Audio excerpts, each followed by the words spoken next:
Texas just pulled through a historic winter freeze that should have easily crashed its power grid. But that didn't exactly happen, did it? Surprised?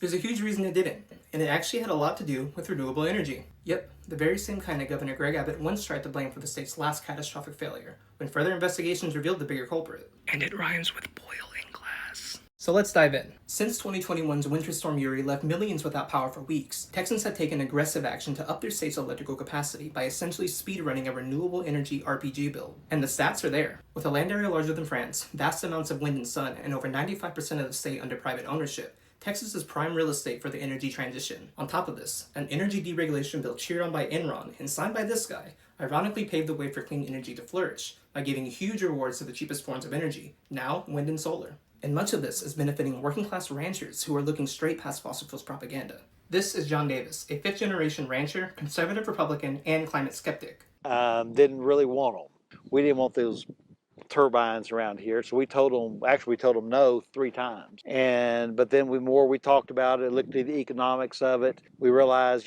sometimes it doesn't rain, and it may not hurt to have a little bit of steady income, predictable income. So we ended up saying yes, and it was really a good move. And it's provided income to where it probably makes up 35% of the income from the ranch. And he's not the only one cashing in. Renewable energy developers are reportedly paying out $70 million a year to Texas landowners who lease their property. These wind and solar farms are profitable, long-lasting alternatives or additions to help struggling farmers hold on to their land. And thanks to federal investments like the Bipartisan Infrastructure Law of 2022, millions of dollars are finally reaching prospective wind farmers through tax credits and low-interest loans, making it nearly impossible to turn down long-lasting, lucrative offers from clean energy companies. And the results are staggering. Just this past year, wind energy accounted for over 22% of the state's energy supply, and it's on pace to surpass natural gas by 2030. And since Uri, Texas's power grid has added over 46,000 megawatts of new energy capacity, primarily from solar and battery storage sites, meaning that they had more than enough available power to avoid a catastrophic blackout during last week's freeze. Because of that, state Republicans are finding themselves in a pretty rough spot. Do they continue to levy fossil fuel propaganda for a quick buck?